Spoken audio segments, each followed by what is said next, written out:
Salve a todos! Eu sou o Fábio, professor de Geografia.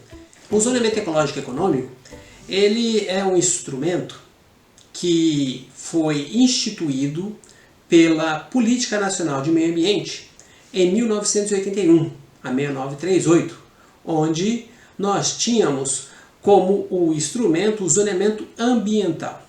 No entanto, para que esse instrumento ele passe a entrar em vigor, para que ele tenha sua efetividade, o que aconteceu? A partir do decreto 4.297, é regulamentado o zoneamento ambiental da política. Levaram 19 anos que nós tivemos um ganho quando nós falamos não somente de um zoneamento ambiental, mas sim de um zoneamento ecológico, econômico. A palavra econômica, ela vem com bastante força para poder avançar.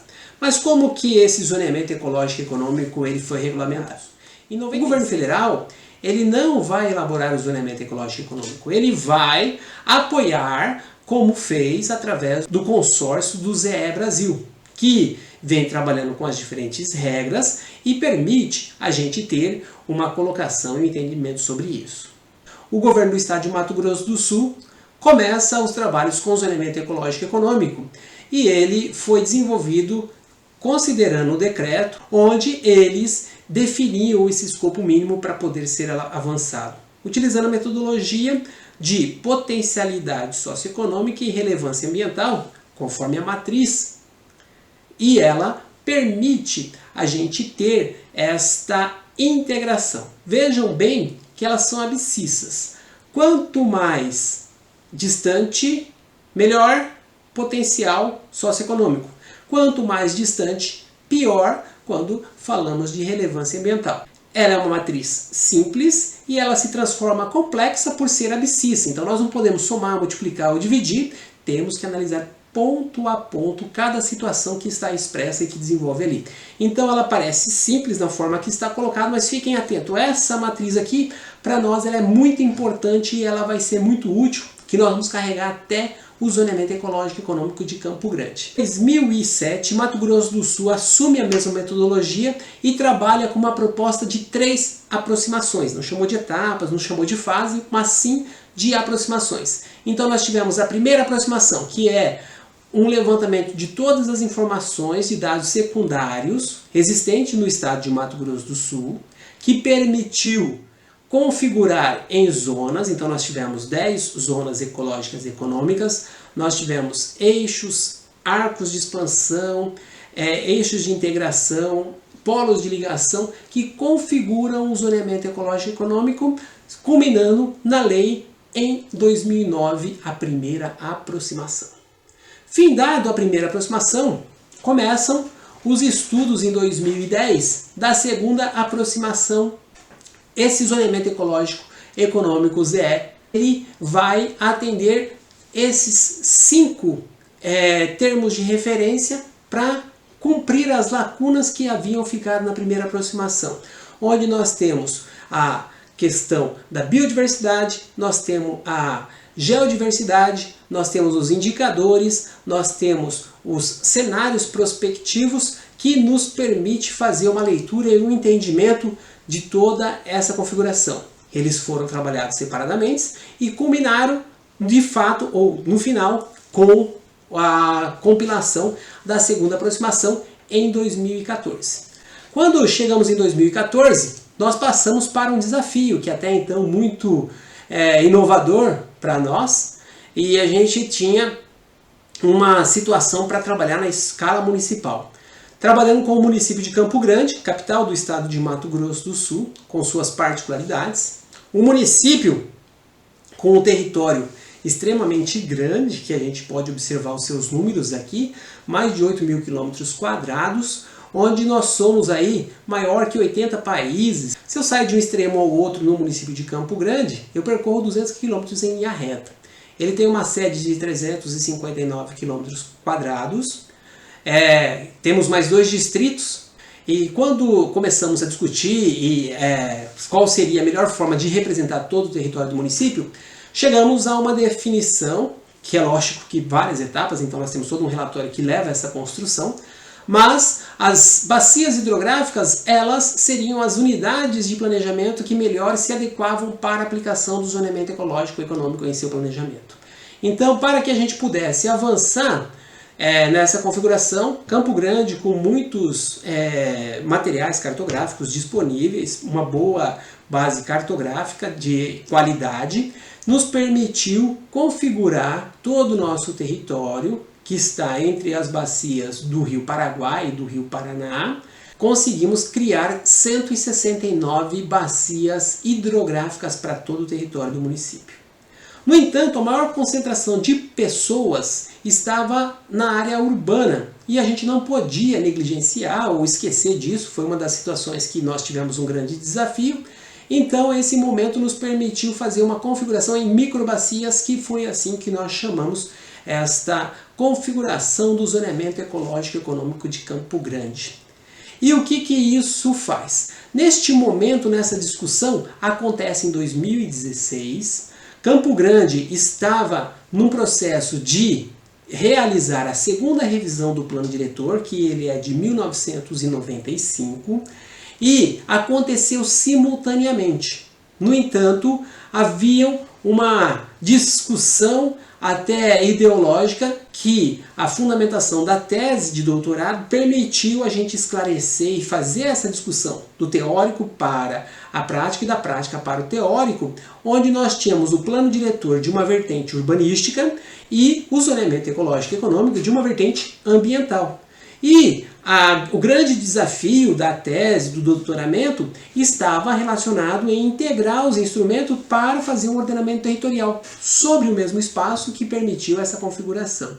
Então isso trouxe para nós um grande desafio, e as bacias hidrográficas elas foram assumidas no zoneamento ecológico e econômico para nós.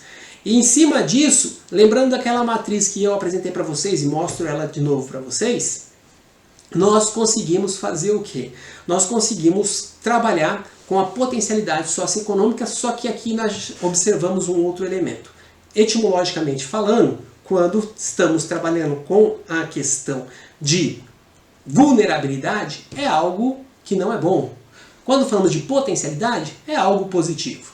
Então nós adotamos uma etimologia que é uma área de relevância ambiental. Eu sempre coloco, nós queremos morar do lado da mata ou nós queremos morar do lado do mato.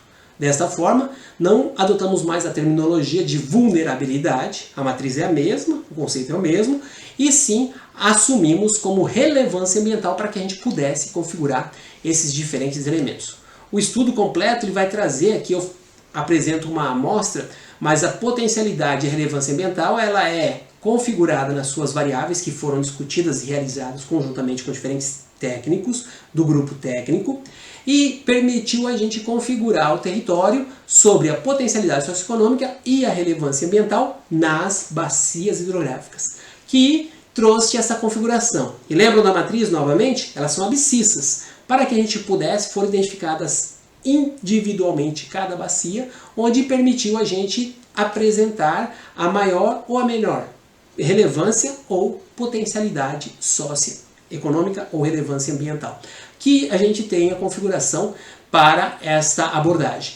Configurando todo o nosso território, toda essa discussão, a análise individual de cada bacia, nós conseguimos criar 5 zonas, onde nós temos a Zona Ecológica e Econômica do Cerola, a Zona Ecológica e Econômica do Guariroba Lajeado, a Zona Ecológica e Econômica do Uailduí, a Zona Ecológica e Econômica do Ribeirão Lontras. E nós temos uma Zona Ecológica e Econômica sede urbana, que foi um grande desafio, mas nós conseguimos pacificar ela quando nós observamos que aquelas bacias que se configuram entre o perímetro urbano, elas são a área que vai dar essa configuração, que lá na frente eu até vou mostrar para vocês. Esta é a área de expansão urbana definida no plano diretor, porque ela traz uma configuração física e natural, onde que são essas configurações, não uma configuração político-administrativa, que é um perímetro urbano para a sua abordagem na sua configuração. Então essa configuração nos permitiu fazer tanto a configuração das 5 zonas. Frente a esta configuração, a área urbana ela não podia se furtar de estar contemplado neste estudo, e as microbacias vieram com um salto muito interessante, que nos permite olhar essa configuração. Quando a gente aumenta a escala, nós temos que diminuir a quantidade de variáveis, senão nós não conseguimos finalizar as análises. Por isso que aqui nós estamos trabalhando com duas variáveis somente, então a gente tem uma variável que é relacionada à impermeabilização do solo, outra variável é a condição da declividade, o grau de inclinação do terreno que nós temos. Em cima das microbacias, e nós temos ainda as áreas já definidas como áreas de consolidação que já estavam definidas. Nós temos as zonas especiais de interesse ambiental, as unidades de conservação, as áreas já de interesse que são estabelecidas por lei, que elas não são variáveis e sim condicionantes que vão configurar a matriz nos permitindo. Para a área urbana não criamos zonas, mas nós apresentamos as condições de uso para cada microbacia no perímetro urbano, para que a gente pudesse avançar e discutir os diferentes elementos, os diferentes fatores para esta abordagem. O zoneamento ecológico e econômico ele se configura basicamente em um instrumento que vai trazer uma abordagem bem interessante. Então, quando estávamos concluindo esta etapa, surgiu um questionamento. Poxa, eu posso colocar uma usina aqui? Eu posso colocar uma padaria aqui?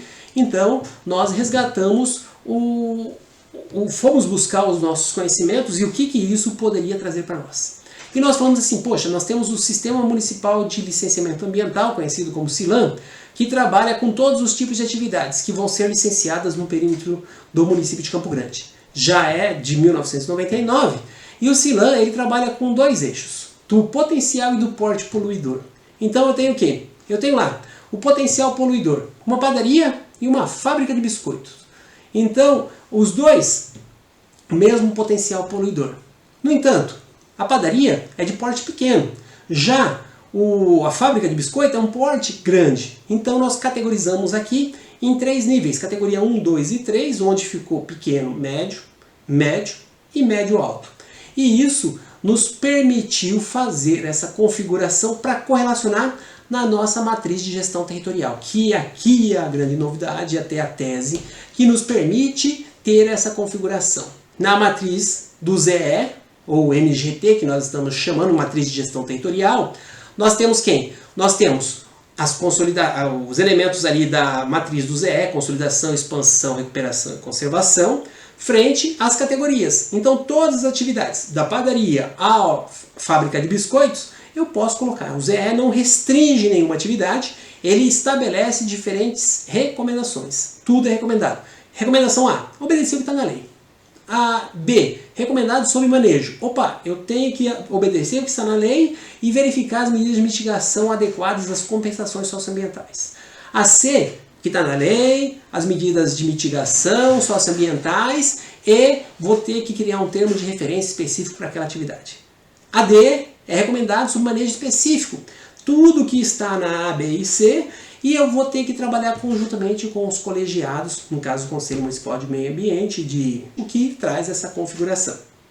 Para que a gente possa ter esse entendimento, o zoneamento ecológico e econômico, ele traz a matriz, ele permite esse grande avanço, onde nós configuramos o quê? Nós configuramos no plano diretor, aquele instrumento urbanístico, incorporou a zona de expansão urbana, que foi definida no ZE, como a zona que sobrepõe as outras 4 zonas de todo o território, que nós chamamos de Zona Ecológica e Econômica Sede Urbana. Juntamente com todas as zonas, nós também temos as macrozonas que estão presentes no plano diretor. E agora, em janeiro de 2020, o zoneamento ecológico e econômico ele é uma lei, conforme a minuta que apresenta aqui para vocês. Eu agradeço a oportunidade de falar com vocês e muito obrigado e até em breve.